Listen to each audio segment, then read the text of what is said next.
So, hello and welcome to Virtual Sewing Room in Conversation with. And today I'm joined by, Sarah Laws of My Handmade Wardrobe Patterns.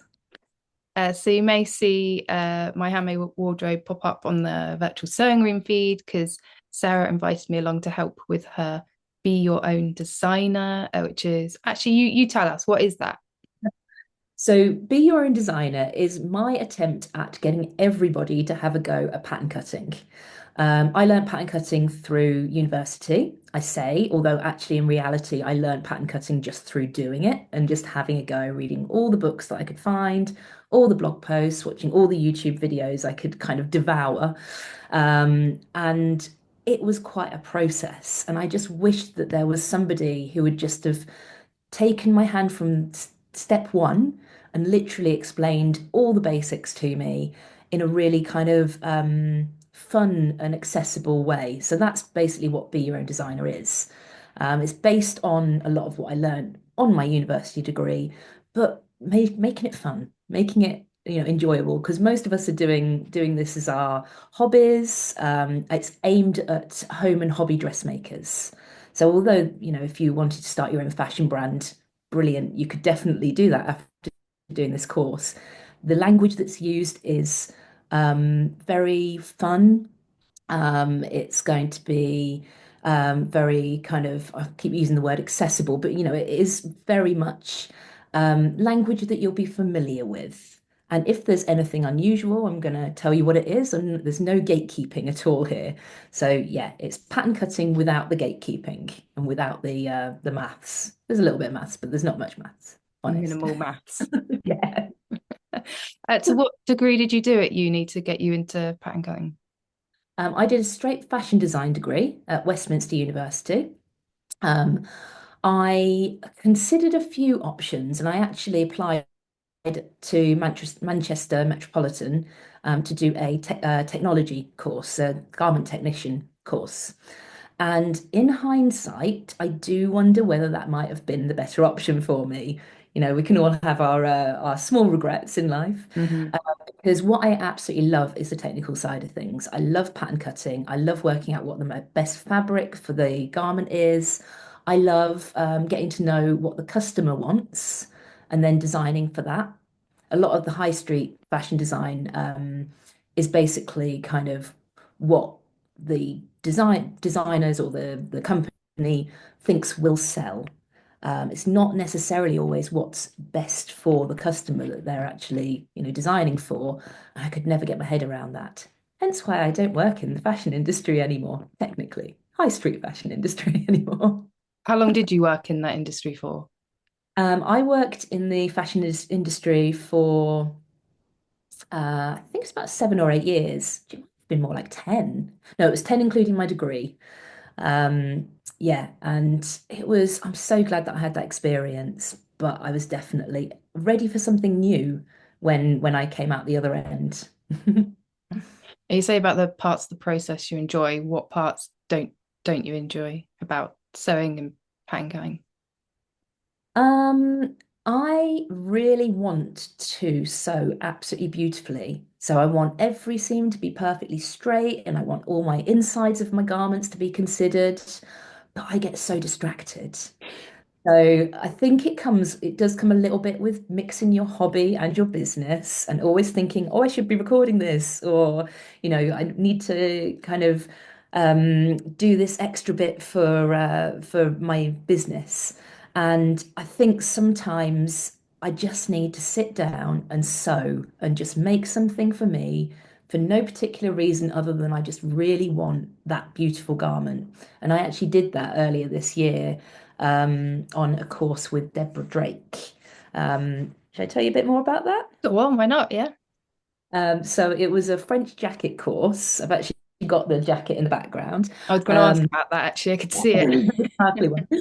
Looks a bit weird because it's over the top of the shoulders of my mannequin, so it looks a bit like a cape. It's not, it's just like a little French jacket. But I decided I just needed to go and do something for me, completely switch off. And it was a total retreat. It was 3.5 days in Wales.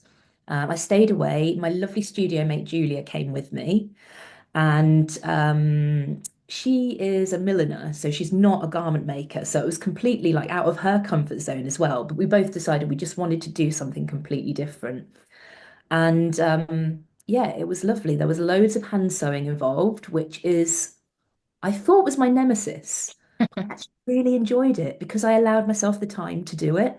Mm. I didn't feel the pressure that I do sometimes. I've got to get this sample done. I've got to get, this made for a particular occasion. It was just, 3 days, 4 days of, yeah, just totally switching off, learning something new, um, and yeah, making something that I absolutely love. And I now call this my show jacket. It's my confidence jacket. So basically, like whenever I do a talk or a presentation or something like that, out comes the jacket, and I immediately feel like, yeah, I'm ready to go. I'm ready to, be the girl boss that I am. Doing the superhero pose to feel more confident, Exactly. ready to. Yeah, this is my like sewing equivalent of wearing my underpants on the outside. I was going to say, is it like big girl pants like that? You get the jacket. Definitely. You touched on the mixing business and pleasure. That's something I was going to ask you about is now you have a business within the kind of sewing hobby world. How much does that affect you enjoying sewing for yourself or for others or just making? It's a tricky one. I'd love to say that I still absolutely love sewing for myself, and I can completely split off the business side of things and the personal side of things, but I can't say that. It definitely is completely intertwined, which in a way is great because I get to do my hobby all the time and I get to make money out of it. I get to make a living out of it. I realize how lucky I am to be able to do that. But I do often tend to prioritize growing the business, the social media side of things. Um, and I really enjoy teaching as well. So getting out and actually teaching other people how to do things, whether it be in person in my retreats and workshops that I run, or through my online courses. I absolutely love doing that. So I just have to remember occasionally to actually, reconnect with the reason that I'm doing it, because that's the reason I think I'm coming to realize that people like coming to me to learn from, because I love sewing. Like I love the hobby side of sewing, not just owning the garment or that I've made. It's the actual process. And I think, that's really important to remember because I'm completely connected with the process. It means I think it does make me a better teacher. It means that I'm able to connect with people when things aren't going right and say, yep, that happened to me, because I certainly don't get things right all the time. And that's another thing that's very frustrating. It's like I've been sewing for 20 years now over that. And because I started when I was 10 and I'm 41 now. So that's like 31 years of sewing. And I'm still making the basic mistakes. But if I can make them, anybody can make them. Mistakes remind us we are human. That's what I like to remind people. It's fine. Yeah. As long as we learn from them, it's fine. And as Have you long as got we a give ourselves a pat on the back afterwards, to when we realize how we have been able to overcome them, I think. mm, have you got a project in the naughty corner at the moment? Have I? I've got a big pile of fixes. So earlier on this year, well, last year, I did a program called Sew Your Own Style, and it was about basically doing a wardrobe audit and looking at your garments and any of the garments that needed a bit of tender loving care, putting them, to one side and making a plan to go through them. And I did fix and zhuzh up quite a few things. I'd say I probably got through about 10 to 15 garments. But in my pile of things that needed a zhuzh were probably about 40 garments. And as part of the process, of course, like my husband's like, oh, if you're doing a few fixes, maybe could you look at that? Like, yeah, just put it on the pile. It's fine. I'll look at it in 8 years' time. So yeah, that is definitely a naughty pile at the moment. But in terms of actually like started projects, sewing projects, I haven't got anything on the go at the moment. I actually haven't got any um, projects that I am excited to continue with. I've always got some part cut out projects because of doing the magazine projects that I do. Um, so generally, I'll start a magazine project and perhaps realize it's not quite going the right way, and then I'll have to abandon it because it has to be the right thing for the magazine. So I've got a few of those, and it's hard to know what to do with those. Um, yeah, I mean, I'd love to know what people do with their absolute fails. Have you had any absolute fails? Oh, more than likely. Um, I finished a garment yesterday and it's double gauze, which I know can kind of stretch out a bit. And I realized that it's too big on top. But I think because it had darts in and I ironed them out, that the fabric after washing, I didn't iron it before cutting out. And Uh, it's just so it looks far too big, but I've washed it to try and get the creases back in. So I've been squishing it whilst it's drying. yeah. uh, That does happen. It does recondense. And then while yeah. you're wearing it over the day, especially on a warm, humid day, like this appears to be growing. So it's worth considering. It's like one of those things like one thing that I think I've got better at is considering how the fabric is going to behave on my body as I wear it, rather than just being like, "Oh, nice fabric. I'll make a top out of that." Because I think, I've realized if I make a top out of fabric that has zero stretch to it, I'm never going to wear it. If it needs ironing, like every single time that I wear it, even if I've ironed it after washing it, just by putting it in the wardrobe, it needs ironing. Again, I'm not never going to wear it. So I think like that's been a big epiphany for me that I'm glad that I've kind of got there. But it's through making lots of garments that I now don't wear because of those reasons. I have had the same epiphany in the last year that I'll only iron it just before I have to wear it. I don't iron after washing it. So it's that effort of ironing it again. It's like they get worn less potentially. So it's something I'm thinking about going forward. Um, but yeah, Absolutely. I've had lots of fails, but I'm a big one for bodging. Try and learn if I can fix it, and if not, just like I just want a quick win just to get the dress finished or item finished and just done. Uh, Absolutely. I mean, I'm a little bit like that with things that I know that I'm going to be wearing on a day in, day out, and if it's basics. mm, I think one thing that I have in my head is it's always like, is this a sample or is this a garment for me to just wear around the house? yeah. I actually went through before Sewing for Pleasure last year. I went through all of my things that I wanted to show as samples and spent time like tidying up the insides, finishing off bits, sewing back buttons back on, and things like that. Took me absolutely ages. I was like, Sarah, you just need to make your garments better in the first place. But no one sees the insides. This is what I tell folks No, when they get until stuck. you, Like until you put only them on a you'll know. rail. Like, But then when you that's the kind of like business versus personal. oh When yeah. you put them on a rail and like, 150 people come by over the weekend sewing for pleasure, it's like, oh yeah. Yeah, no, I should have sewn that button on better. I shouldn't have just attached it with a safety pin. For those who don't know, tell us what is sewing for pleasure. Sewing for Pleasure is a big consumer show at the NEC in Birmingham. And I'm very lucky I get invited to it every year. And I run workshops there. I do talks and I also do a catwalk show. So it's a busy old time for me. It's like a major part of my calendar. And I absolutely love it because it's like usually the first time, apart from this year, that I'll get out and see people.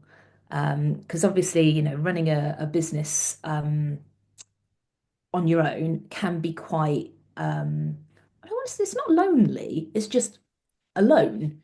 I have plenty of connections and talk to lots of people, but there's nothing quite like getting out and actually like meeting the people that are using my products and that might be interested in using my products. And just, I get so inspired. It sets me off for the rest of the year and, plans for the next year and beyond.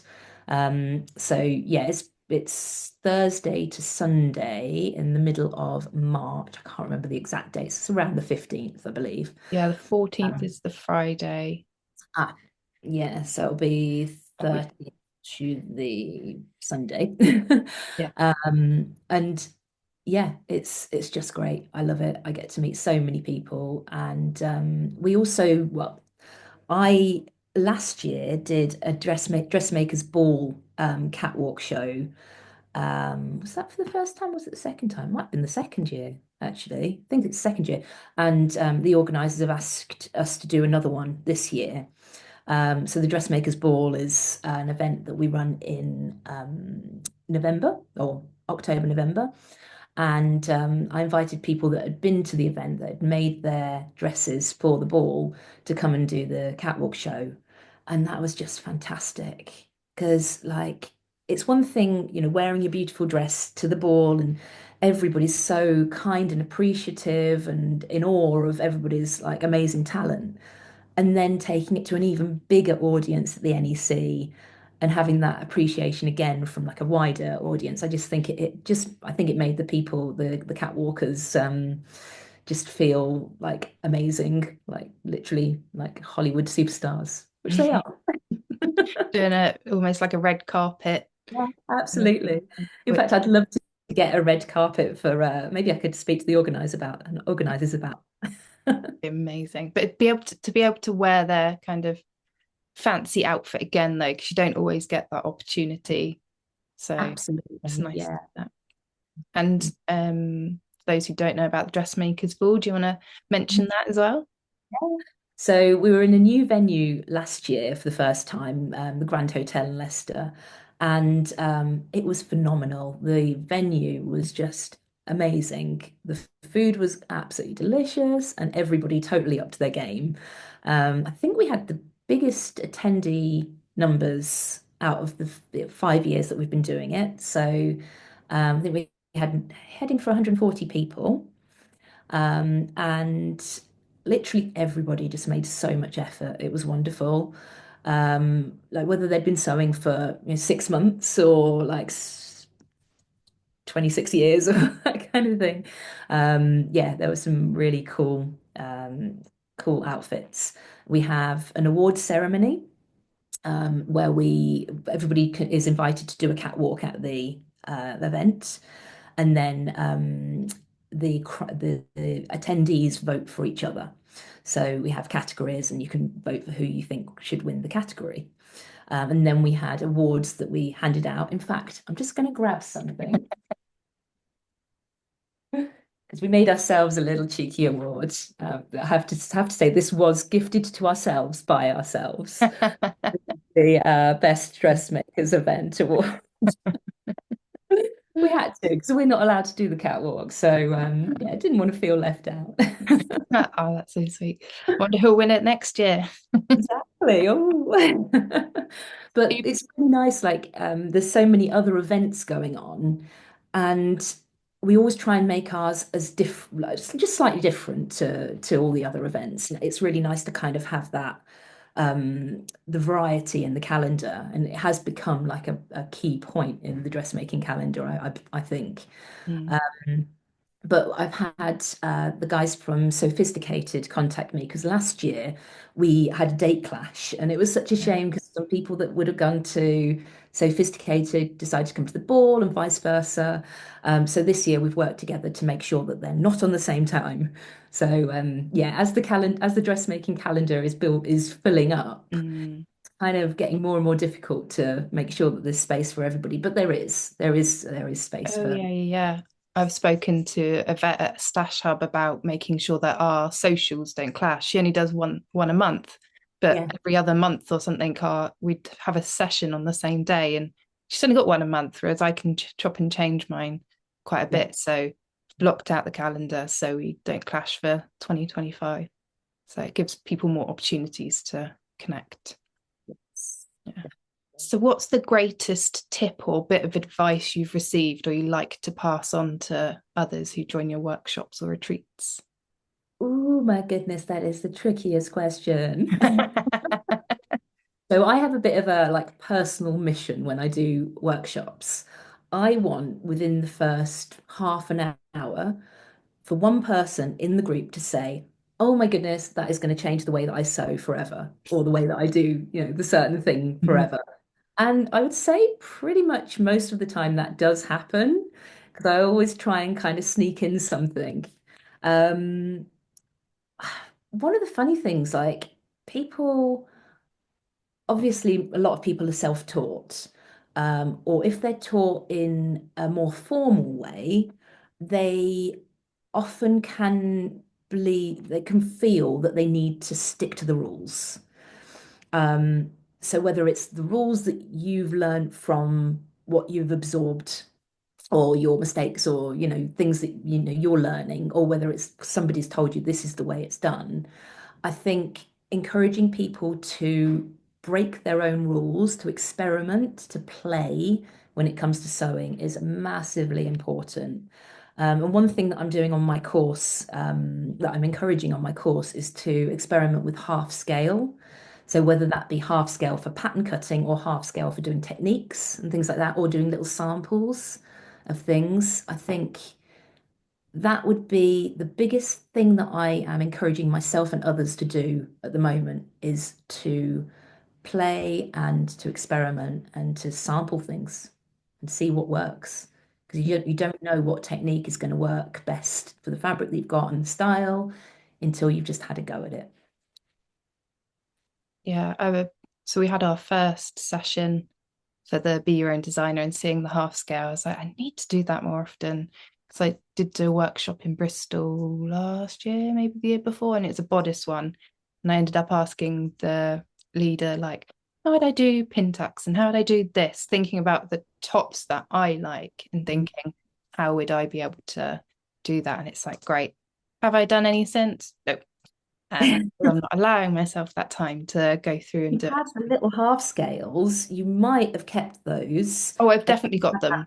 you'd have that reference. And that's, Mm. yeah, I think the idea of making a whole top to test out a technique or a whole dress or whatever is that's a lot. It's a lot of fabric, it's a lot of time, and it's a lot that could go wrong. Mm. But doing it half scale, it's like it's a scrap of fabric, Yeah.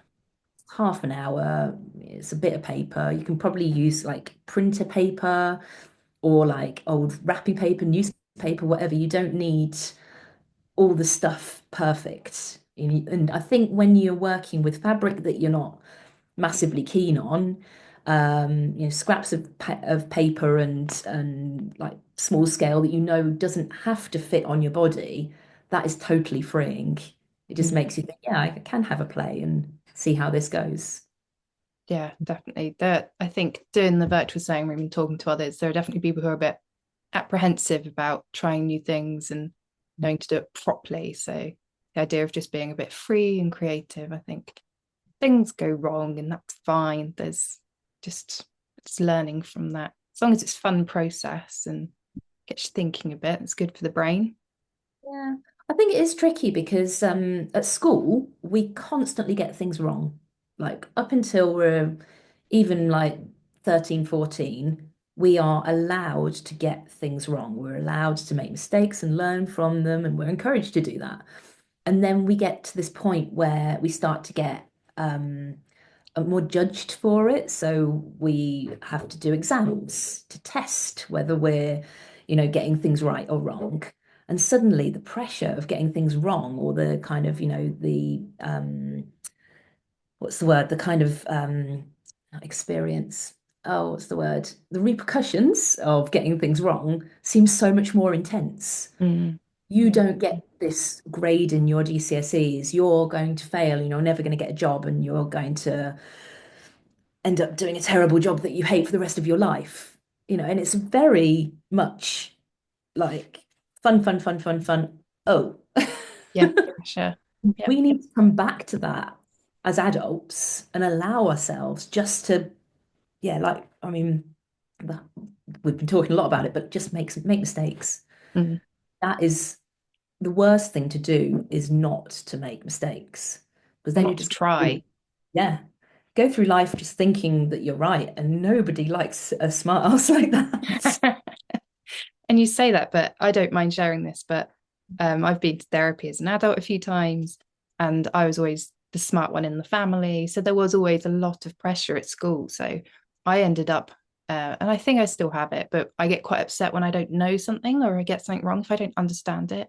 But I don't find it so much in dressmaking when I'm doing that because there are so many resources, or I know I can ask people because I now have loads of connections and people, and the internet's a great place. So it's quite nice to be able to find the answers and figure it out for myself. But there's definitely a pressure as a kid to get it right. I mean, as someone who had not pressure, but expectations.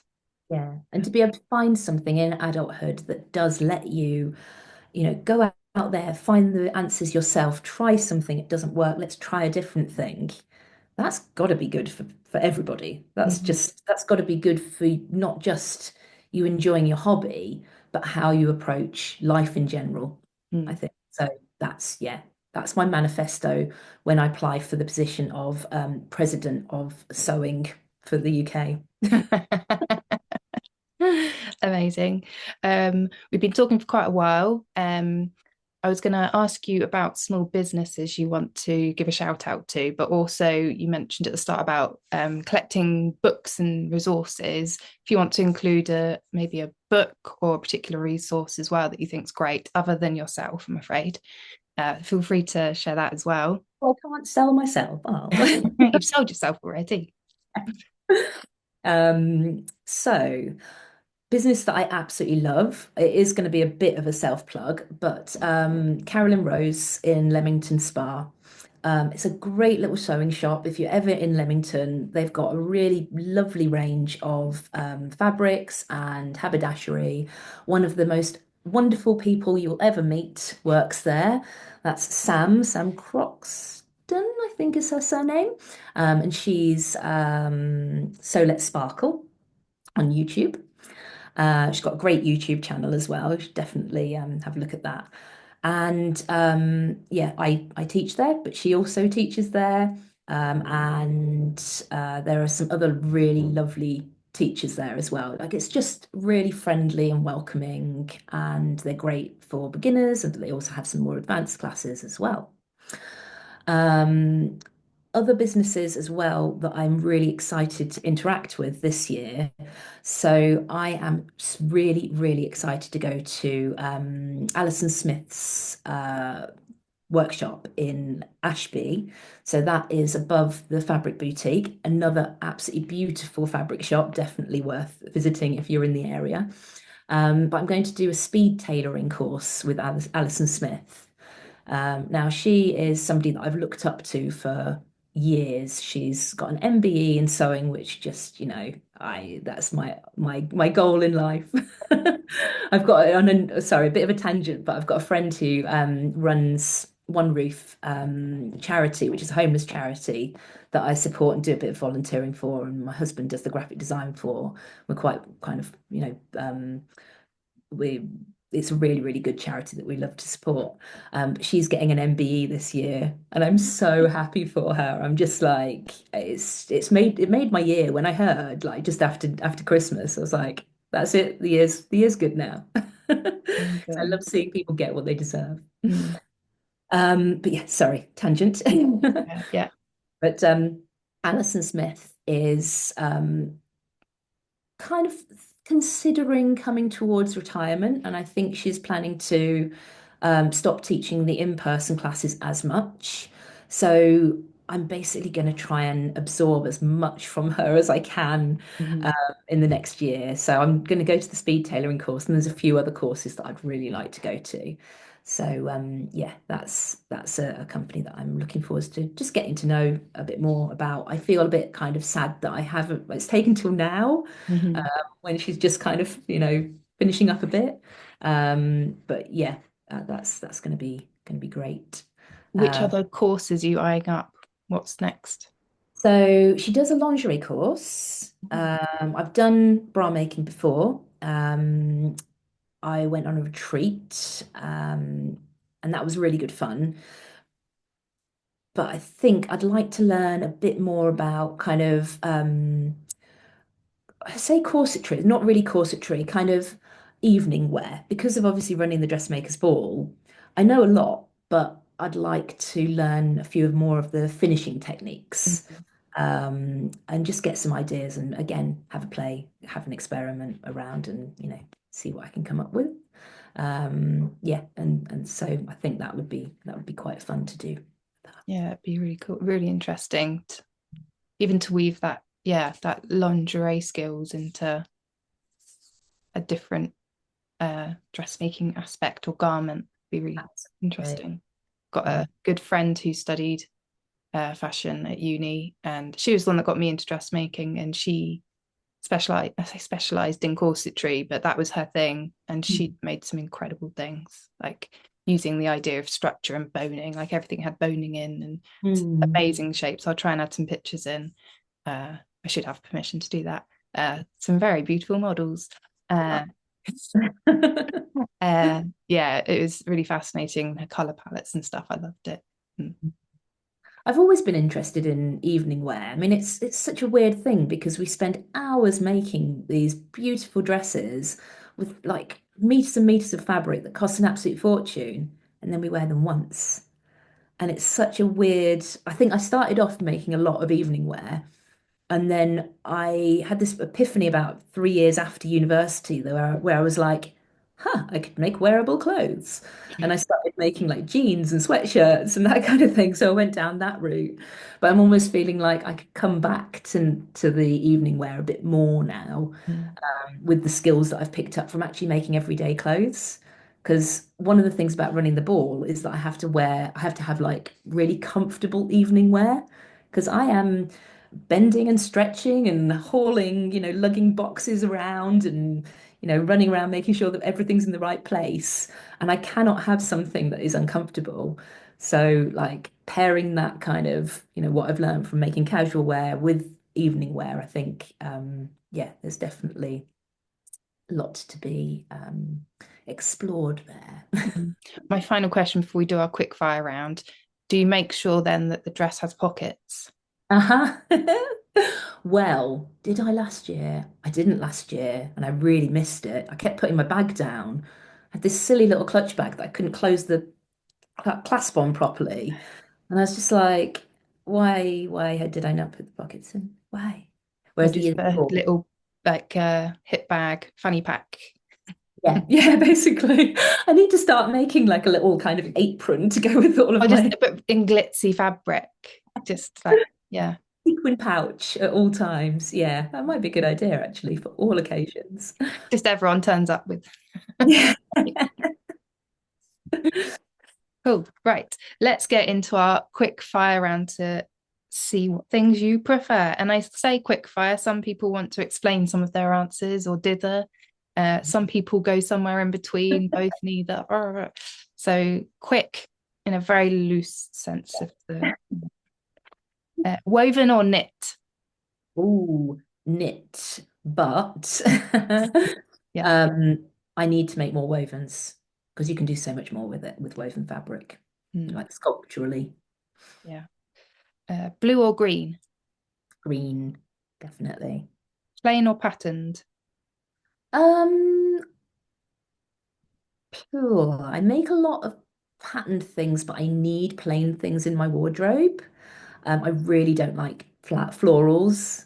So it's not that I don't like them on other people. They just, for me, it's just not my taste. And I find it quite difficult to find nice, unusual prints that I really like. But when I do, I absolutely love them. And I will use them for several garments. Mm, yeah. Cat or dog. Cat. I've got two, Ollie and Hazel. They're wonderful and annoying and ridiculous in equal measure. Sounds about right for pets. Early bird or night owl. I would say I used to call myself a night owl, but since my daughter started going to bed, I've got a 5-year-old. My daughter started going to bed later and later. I'm literally like, put her to bed. Right, I'm ready for bed myself. So I've started listening to some audiobooks because I can't read at that time because my eyes are just swimming around. So yeah, like I would say I'm still a night owl, but doing different things at night, like lying still and absorbing information. Knitting or crochet? I really like crochet. I don't tend to make anything big. It will just be like a little crocheted heart, and then I'll put it down and I won't do it for 6 months. But I just have to get the kind of the crochet out of me on a regular basis. Yeah, yeah, get that hit. Train or aeroplane? I haven't been on a plane since my daughter was born, so I'd have to say train begrudgingly. But this year I will go on a plane and I will leave the country and make sure that everything's still okay out there. That's my plan. Spots or stripes? Um, Stripes, but multicolored stripes. Obviously, we can tell. Tea or coffee? Coffee, yeah, and good coffee, like proper Italian coffee. Perfect finish or life's too short? Oh, it's got to be a perfect finish. I don't want it to be, but it's got to be. Cake or biscuits? Biscuits. Yeah, definitely biscuits. I think you're our first biscuits. Oh, really? Surely not. Have you had the guys from What's New in the Biscuit Tin podcast? I haven't listened to it, but I know they chat about biscuits a lot. Oh, I yeah. messaged Oh, them. you have to have them on for one of your chats. They are fantastic. Yeah. Yeah. Sam and Jess, two of the most wonderful sewing people that I've met through sewing. They're lovely. Read a book or watch TV? Got to be watch TV these days, but like I say, I'm trying to get into the into more reading. I've joined a book club, so I'm hoping that that will, yeah, kick me up the butt to actually do some reading slash listening to books. Yeah, that's included in that. Zips or buttons?